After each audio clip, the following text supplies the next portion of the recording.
to be a victory. It was very Democrat areas, but I don't think it was good for Republicans. I don't think it was good. I'm not sure it was good for anybody. But we had an interesting evening, and we learned a lot. And we're going to talk about that, and I'll say a few remarks, and then after that I'll ask the press to leave. The press has been very nice to us the last couple of months. They were great to us in terms of the foreign visits with China, Japan, South Korea, Malaysia, and they were actually terrific. So I want to thank you for that. I'm sure you'll get back to your normal ways soon. But we did a great job over in China, and we've done a great job in turning off wars. We stopped 8 wars, and we have 1 to go, as you probably know, and that'll get stopped also. But we've done a great job, so it's really been an honor to do it, and I did it with many of the people in this room. Every one of you I know, and every one of you I like our leaders, I like everybody. But I thought we'd have a discussion after the press leaves about what last night represented and what we should do about it, and also about the shutdown, how that relates to last night. I think if you read the pollsters, the shutdown was a big factor, negative for the Republicans, and that was a big factor. And they say that I wasn't on the ballot was the biggest factor. But I don't know about that, but I was honored that they said that. And I just want to thank everybody for being here, and a very special thanks to Vice President J.D. Vance, who's doing a terrific job. J.D., thank you very much.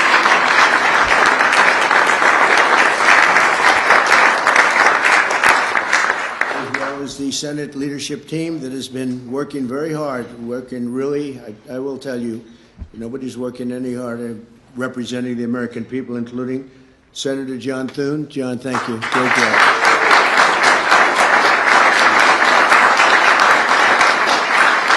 Senator John Barrasso. John, thank you very much. Senator Tom Cotton, wherever you may be. Tom, thank you. Thank you, Tom. Thank you. Senator Shelley Moore Capito, who's been very involved. Thank you, Shelley. Senator James Lankford from one of my favorite states, 77 out of 77. I always say 77 out of 77. Reagan was 56. That was the record. We had every one of them. Thank you, James. Fantastic friend of mine and an incredible advocate during the election a year ago, Tim Scott. Thank you, Tim. So as you know, we are in the midst of a disastrous Democrat-created government shutdown, and it is Democrat-created, but I don't think they're getting really the blame that they should. That's now officially the longest shutdown in American history. The Democrat radicals in the Senate have shown zero interest in reopening the government, and I don't think they'll act so soon. A lot of people disagree. I've been saying for the last 30 days, we've had 4 or 5 different points. Yes, sir, they're going to get it right now. We should have it done in a day. I've heard that about 4 times. I heard it after Kings. They said I was a king. And I heard it after Kings. I heard it after a couple of other moments in time. And I said, no, I don't believe so. And now I heard it's after the election. I don't believe so. I think they will. I think they're kamikaze pilots. I just got back from Japan. I talked about the kamikaze pilots. I think these guys are kamikaze. They'll take down the country if they have to. So I don't think so. Millions of Americans are going to be without SNAP benefits. And I will say about SNAP benefits, so when I was president, we had $7 billion worth, and now they have many times that, because these benefits were given to anybody that asked, and they're up to, I hear, just many times, $47 billion. So it wasn't the purpose of SNAP. It was for people that really had problems, down and out, people that really had problems. But during Biden, they gave it to anybody that wanted it. I think it's something you have to talk about because the numbers are incredible. But countless public servants are now not being paid, and the air traffic control system is under increasing strain. We must get the government back open soon, and really immediately. We have to get it up. We have the hottest economy we've ever had, and it's affecting the stock market now a little bit. But the stock market, as of Friday, has hit many record highs during the last 9 months, many. And it will again. This is just the beginning, because when these plants that are being built right now start opening up, we've never had anything like this as a boom. There's a construction boom right now, but that's going to be bigger than that. That's going to be an economic boom as soon as they open up. and it's going to be something special. We have car companies coming in. When I was in Japan, Toyota, Mr. Toyota, I said, "What's your name?" "Toyota." I said, "Oh, you're rich." I said, "How much of the company do you own?" 92.1%. I said, "I'm glad you said the one. He wants to be on." I said, "You're a rich guy." And he said, "I'm investing $10 billion in the U.S." And you know who I'm talking about, right? You introduced me, Mr. Senator. You introduced me originally when you were the ambassador to Japan. He's still good. He's still strong. But he had no interest in investing in this country.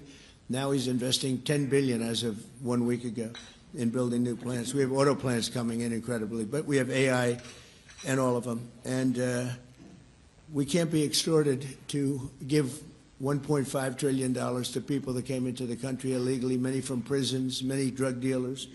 A lot of people came in from mental institutions. They want to give a lot of money to the people that came in illegally. We have to get them out. We can't, no country can sustain that. That's not like an attack on our country. In no country, these are not going to be productive people. These are going to be anti-productive people. And we can all have big hearts. I have a bigger heart than anybody, but we can't let that happen. It's time for Republicans to do what they have to do, and that's terminate the filibuster. It's the only way you can do it. And if you don't terminate the filibuster, you'll be in bad shape. We won't pass any legislation. There'll be no legislation passed for 3.25. We have 3.25 years, so that's a long time. But when they can't do an extension, and John, I think they've done an extension every single time they've ever been asked forever. This is the first time they haven't done an extension. Extensions are supposed to be easy, but if they won't do an extension, they won't do any bill, even a simple bill. And we should do our own bills. We should get out. We should do our own bills. We should open up. We should start tonight with the country's open. Congratulations. Then we should pass voter ID. We should pass no mail-in voting. We should pass all the things that we want to pass, make our elections secure and safe, because California is a disaster. Many of the states are disasters. But can you imagine when they vote almost unanimously against voter ID? All we want is voter ID. You go to a grocery store, you have to give ID. You go to a gas station, you give ID. But for voting, they want no voter ID. It's only for one reason, because they cheat. We would pass that in 15 minutes. If you don't get it, you'll never pass that. You'll never talk about mail-in ballots. Mail-in ballots make it automatically corrupt. If you have mail-in ballots, automatically it's correct. Even Jimmy Carter, they had the Carter Commission after he got out of office, and he had a group of very distinguished people, Democrats and Republicans, and they passed, they recommended things take place. It was a long time ago. And they said about mail-in ballots, if there is mail-in ballots, there will definitely be corruption, because, you know, they pass through too many hands. I mean, you go in to vote, and they want your card. Even me, I went into Palm Beach. You go in to vote, they want your card, you're this, you're that. They say, "I'm sorry to do this, sir, but I have to look at your identification." I said, "That's all right. I love that." But, you know, you're really not going to get away with much. It was very, very professional, very good, the way it's supposed to be. But these people don't want that. They have legislation in California where it's illegal to ask somebody for voter ID. If you ask somebody for voter ID, if you're an official and you say, "I'd like to see your voter ID," they can arrest you, okay? They can arrest you because they want to cheat, and they get away with it, and the Republicans let them get away with it, and we won't do that if we have the filibuster. So we're going to talk about that a little bit, and we're going to see if we can sway, because I know we have a lot of, not a lot, I'd say half feel this way, maybe a little bit less than half, and it's time to have a really good talk. If I thought that they weren't going to pass the filibuster, I wouldn't even bring it up. They're going to pass it within the first hour. And if they take power, and it's more likely that they take power if we don't do it, because we're not going to be passing any legislation. They're not going to approve anything. We're going to go 3.25 years. There won't be one bill that we're going to pass. Because the easiest thing to pass is exactly right now what they won't pass. And they'll do that, and they'll wreak havoc. But let's assume they get it. They're doing it anyway, so it wouldn't matter. They're doing it anyway. And, you know, I have a case where I have great U.S. attorneys that can't be approved because of the blue slips. The blue slips, I think you should terminate blue slips, too. It's a mental termination because it's really a custom. But if you have a Democrat senator or two is bad, but it doesn't make any difference. If you have one senator writes a negative letter on some great U.S. attorney, we had it in Manhattan, Southern District. Jay Clayton, one of the most respected lawyers in the whole country, by far, one of the most respected, and couldn't get approved. The courts approved him. The courts couldn't believe it. They did it like instantly. He went to the best schools, got the best marks, top of his class. Everything was perfect. I mean, he was like led the perfect life. Went to Sullivan and Cromwell. Almost immediately became the head of Sullivan and Cromwell. You know, the most prestigious law firm, I would say, in the country, just about. Whether it's Sullivan or two or three I could name, but Sullivan, I would say, really, maybe number one. He was the head of Sullivan and Cromwell for like 20 years. He went to the SEC, was flawless. He did it for me. He was the SEC chairman. He was flawless. Then he went to Apollo, where he was the chairman of Apollo, and was flawless. Everything went good. The stock went through the roof and everything. I asked him to go to the Southern District, and he said, "I'll do what you'd like to do, sir." He's a very high-quality person. But he couldn't get approval from Schumer. Schumer didn't approve him. The best student, the best schools, everything. He's like flawless. And the courts actually said, "You're not approving Jay Clayton?" Right, Lindsay? You heard this. The courts actually interceded, and they approved him. But that's an unusual guy. We have other people that are really good, but people don't know how good. Top students, top colleges, and they're U.S. attorneys, and they won't be approved. They're not going to be approved. We have one in Los Angeles who's phenomenal. No, the senators, the Democrats are, you know, again, they're kamikazes. The Democrats are not going to approve them. Blue slips are a disaster. So the only people I can get approved are Democrats. I was told that by the Democrats. We'll only approve Democrats. I said, really, is that right? Not going to work that way. Not going to work that way with me. But the blue slips are a total disaster. I have 10 people right now that are doing a phenomenal job, and they will be out of office pretty soon. They've got another 2-3 weeks, a couple of them, and then they're going to have to leave. And it's actually a blight on their record because, you know, nobody knows why they left, but it looks like they served 8 weeks and then they had to leave. But they're not going to get the approval because the Democrat, radical left lunatic senators are saying you can't, we're not going to approve you. And if we're not going to approve you, I had actually one Republican who got 2 great letters, but it turned out that he was a rhino, but that was a nice term for him. Now, he got 2 letters of approval, and when I said 2 Democrats approved him, I had to fire him because I figured if 2 Democrats approved him, they wrote the most beautiful letters. I found out, man, this is strange. And he was no good. I fired him. He was really not much of a Republican. The recommendation of that one wasn't such a good recommendation. Someday I'll tell you who recommended him, but it wasn't exactly the best.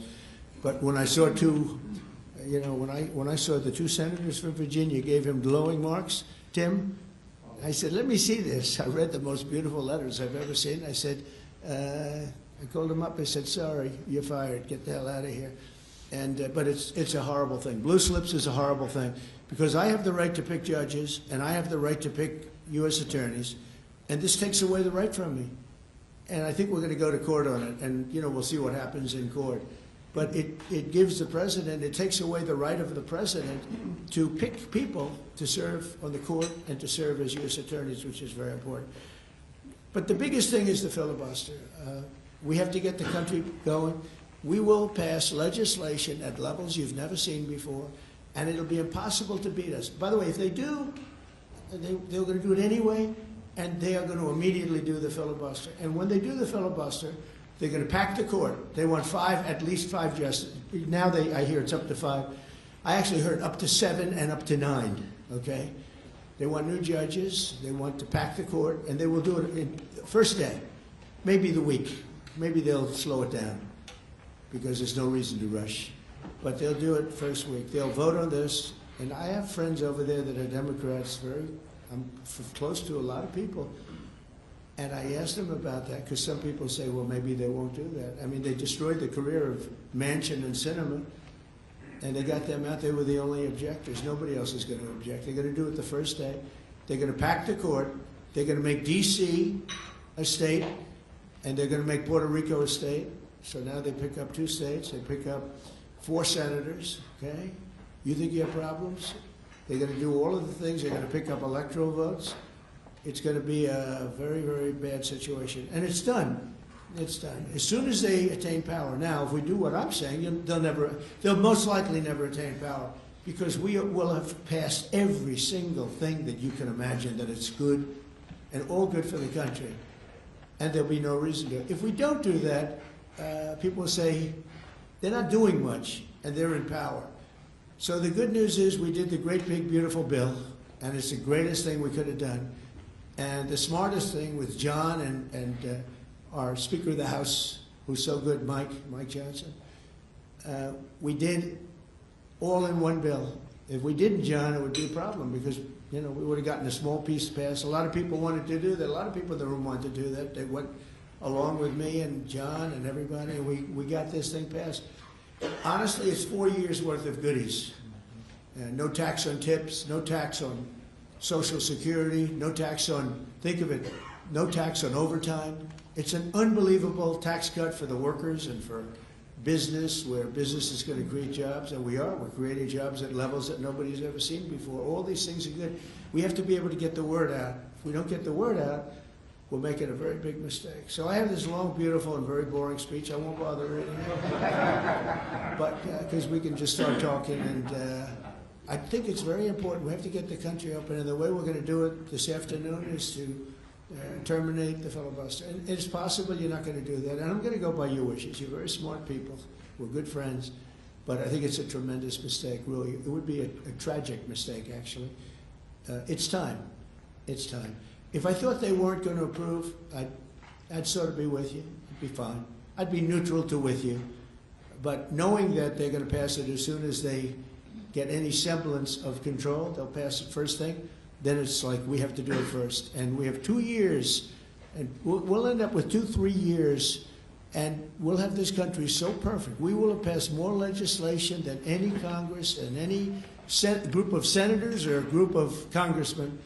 And we will get it through. They'll send it to us. We'll send it to them. It'll be a beautiful machine.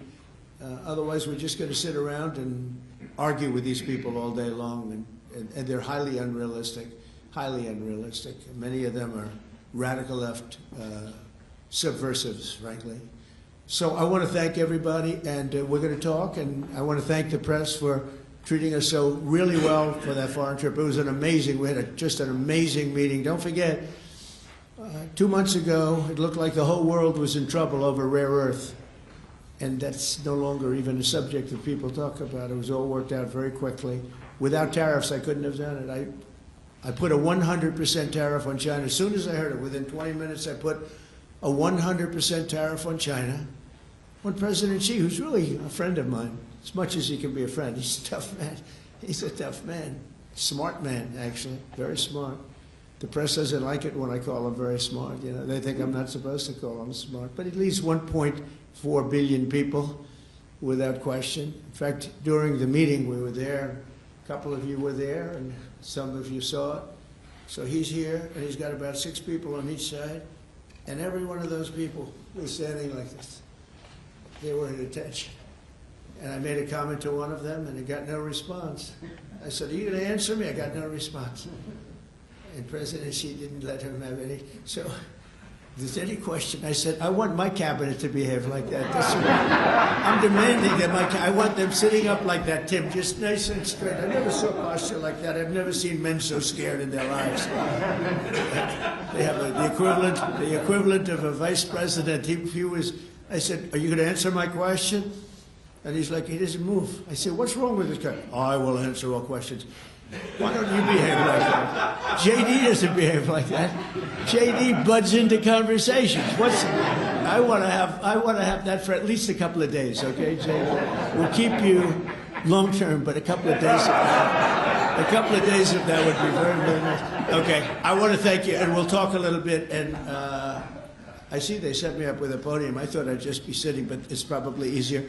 I want to thank you all very much. Thank you to the press, and you can go, and we'll speak to you later. Thank you. I'm going to Miami to make a speech today at a big group, and we have a nice big crowd, and we'll see you there. A lot of you are traveling down with me. Thank you very much. Mr. President, you sound very frustrated by last night's elections. What are the takeaways for people in this room? Thank you.